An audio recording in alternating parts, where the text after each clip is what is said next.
Hey guys, what's going on? And welcome back to Shifting Lanes. My name's Chad, and today, that's right, we're talking trucks again. Today, we are reviewing the 2019 Ford F-150 Raptor in all its amazing glory. Now, I don't want to discount the review I did on the Ram because in many ways, it is a much better vehicle than this Raptor is. For starters, the interior is more comfortable, more well-equipped, just better designed, more modern, and so on and so forth. It is a much nicer place to be. Now, not to say that this isn't a great place to be. It has everything you want. It's just the Ram does things a little bit better. The Ram is cheaper to own. Even though it is an expensive truck, maintenance costs. It doesn't have Fox shocks on all four corners. It doesn't have massive off-road A-arms. It doesn't have skid plates. It doesn't have all the stuff that makes a Raptor on it, which means, well, let's face it, when something breaks, it's going to be a little bit cheaper to do so. And none of that matters when it comes down to the Raptor. And I can prove it to you. Off the top of your head, what is the absolute best car on sale today? Now, the vast majority of you probably said something like a Porsche, an Aston Martin, a Ferrari, Lamborghini, a Ford GT, so on and so forth. Some of you, given the space that Shifting Lanes currently occupies, probably said some kind of Volvo. And yet, still some of you probably said like your great sports cars, i.e. your M3, M4s, your RS cars from Audi, your V-Sport cars or Vs from Cadillac. But I'm willing to bet none of you, absolutely none of you, said cars like the Toyota Camry, the Honda Accord. Sensible, reasonable cars that are very good at what they do, but they don't inspire us to want them. And if you did say a Camry or Accord, please, I beg you, seek help. Seek help now. So why do we consider these ultra fast, ultra exotic cars so much better than the humdrum cars that frankly we all need to get to and from work, to and from picking up your kids from school, so on and so forth? Why do we want these cars? Well, they're more technologically advanced. They're usually really well equipped, talking about materials, infotainment systems, the lot. They have amazing suspensions. Their engines sound incredible.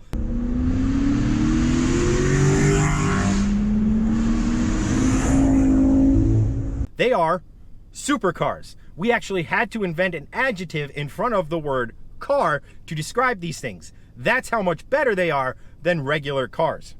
So what, you might be asking yourself, do all of these cars have to do with the F-150, the Raptor we're currently sitting in and planning on reviewing? Let me put it to you this way. The Ford GT, let's use that as an example. It is one of the fastest, most advanced, best cars on tarmac today. It is designed to absolutely slaughter all things corners and devour straights.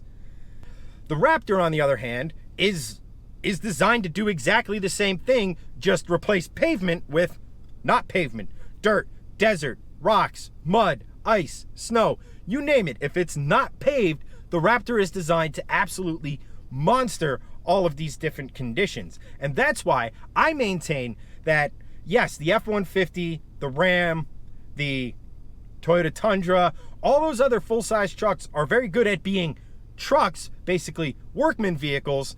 The F-150, what makes it the best truck you can get is because it is effectively a supercar that can go on dirt. First things first, let's talk about how this truck performs.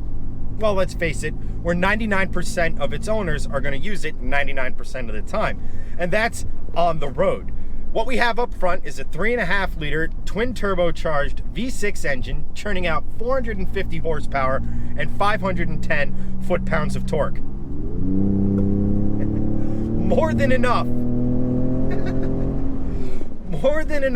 motivation to get this big girl up and moving and out of the way of just about everything. Fuel economy, well, if you're really interested in that, I'll put that down below.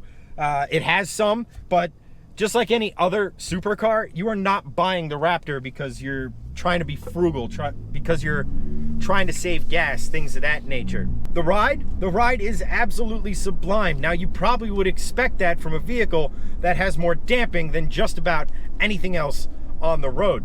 The Fox shocks are back there to, well, let's face it, not necessarily make this thing a canyon carver. It's meant to go off-road, but you'd expect it to be kind of floppy, kind of soft, kind of leaning over on itself into every corner. And I'm proud to report it doesn't really do any of that. It's very composed. As far as the interior is concerned, well, the seats are very nice. They're buckets. They could do with a little bit more bolstering, but as a daily driver, they're more than up to the task. You can adjust them any which way you want. They're more than comfortable. The infotainment system and the rest of the interior, well, unfortunately, it all feels a little bit dated. It's something Ford kind of suffers from in their entire range at this moment in time. It's not bad. I particularly like that you have all the redundant buttons in a vehicle like this, because let's face it, if you buy this, you're either going to be outdoors a lot, you're going to be using it in the snow, you're going to be using it just about everywhere. So having those buttons that you can easily press with, you know, gloves on or things of that nature are really nice to have. If you go for the king cab, the big cab option, your passengers, well, they will not be left wanting for legroom. So if you're so inclined, you can take 3 of your closest friends off the pavement and onto the dirt. Because after all, you're not buying the Raptor because it's a luxury vehicle. You are buying it for 2 reasons, and 2 reasons alone. Number 1, very few vehicles have a road presence like the Raptor. It is just it is very hard to describe the feeling of driving a Raptor around if you haven't done it. This thing commands the road. People love to just jump out of your way when you're driving around in this thing. And why not? It's big, it's bold, it's got a brash, flat black, big ass grille that's in your face that says, hey, if you don't move, bad things are gonna happen to you. Not to say it inspires, let's just call it jackass behavior on the road. It just makes you feel like, oh, hey, there's something in the middle of the road. Oh, there's something over there. Who cares? I got a ton of ground clearance, I got a skid plate, and yeah, if I hit something, so be it. The second reason why you buy a Raptor is because it's got a pissed off motor making 450 horsepower, 510 foot-pounds of torque, a 10-speed automatic transmission, which means you're in the right gear anytime you feel like playing. When the pavement ends, this is where the Raptor shines. You have multiple driving modes for not pavement. Sure, you have a normal and a sport mode for when the asphalt is, but you also have a mud, a snow and ice, a sand, a rock crawl feature, and most importantly, a Baja feature. This truck was inspired to basically be a trophy truck for the road. And if you're not familiar with trophy trucks, Google them. They are just about the most awesome vehicles you can get in motorsport. They are effectively unlimited, so the only limitations on those trucks is the designer's imagination. They are amazing machines. They are the fastest things in the desert. And that brings me back to my original point about the Raptor. The Raptor, for all intensive purposes, is a supercar in the same vein that its stablemate, the Ford GT, is. And think of it this way. The Ford GT was built for one purpose, and that was to go motor racing. That was to conquer Le Mans. That was to go into the GTE category of the World Endurance Championship and win races. All of that tech kind of trickled down into a road car that gave you an absolutely mind-bending experience. Well, replace GTE or a GT racing car with a trophy truck, trickle down the technology into something with leather, sat-nav, satellite radio, adjustable seats, comfortable seats, just anything you'd want in a vehicle, but has its DNA based in a trophy truck. And there you go. That's the Raptor. So what is the Raptor like off-road? It is really, really hard to describe. It is, let's just put it this way. It is way more capable off-road than the likely driver sitting behind the steering wheel, present company included.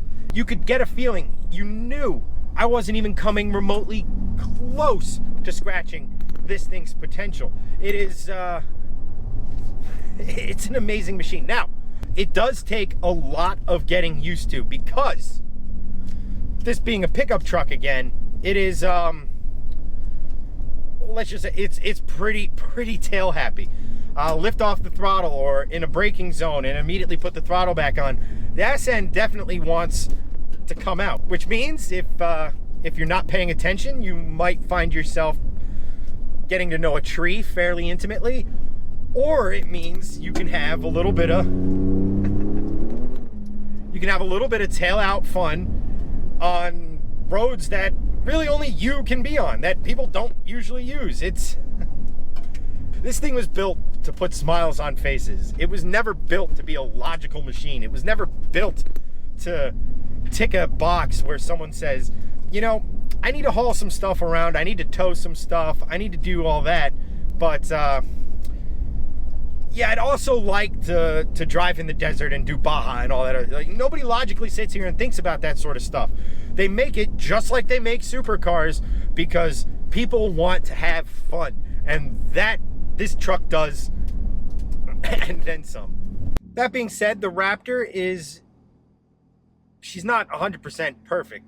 No car is, really. Every car has its faults, its foibles. It's what kind of develops its personality. It just depends on where they are, how they affect you, and just how severe they are because they want to ruin your day. There's a couple things. Number one, the paddle shifters. Great idea. They're just in a really bad spot, especially when you're hammering it off-road.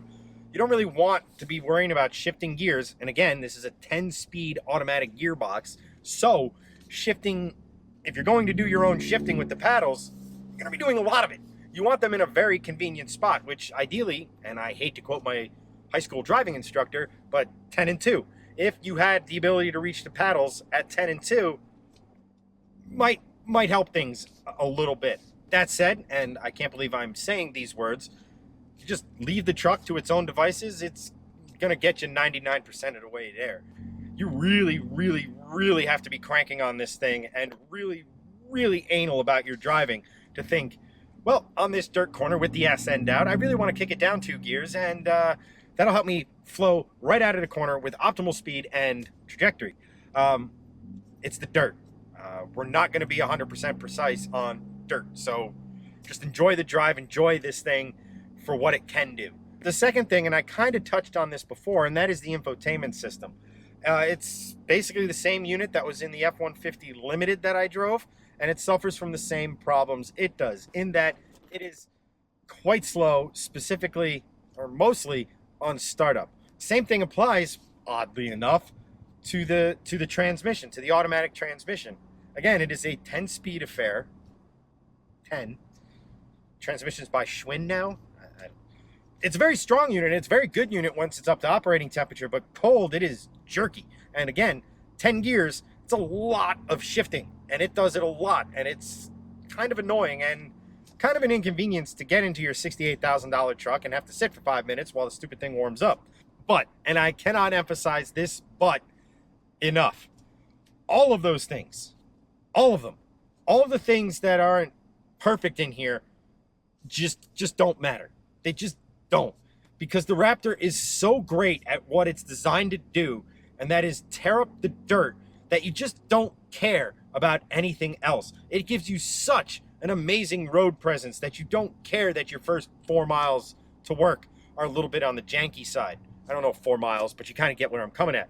You don't care that the sat nav or the infotainment system is just a little bit slow, because again, you're in a vehicle that you feel like you can literally go anywhere in and do anything you want with. Now, you obviously can't, but that feeling it gives you, that feeling of almost invincibility, is highly addicting. And it comes down to one of these things where they say, you know, never meet your heroes, right? Because we develop this picture, this lofty expectation of what our heroes can be, that there's no way they can actually live up to them.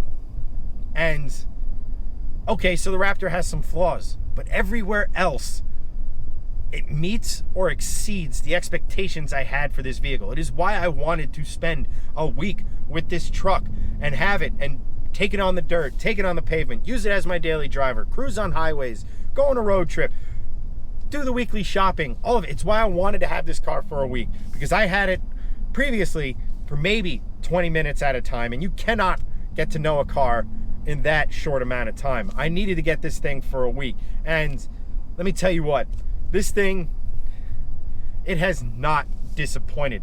All the bells and whistles that are meant to make it what it is work, and they work beautifully. The Fox suspension has a ton of travel. It is super comfortable on the road. It is super comfortable over the bumps. It more than handles the dirt, the mud, the sand, anything you really throw at it. And it's electronically adjustable. You got massive tires. You got massive wide body kit.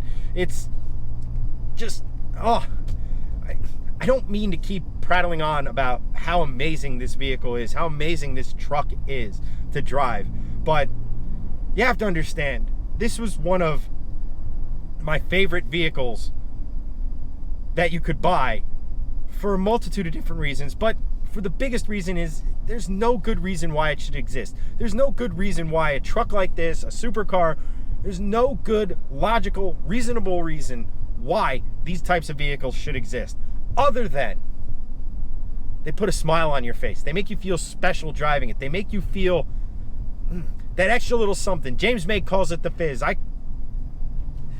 It's just one of those things that a special supercar should give you, and this thing has it in droves. It is, I love this thing. I would love to consider doing a project with one of these days.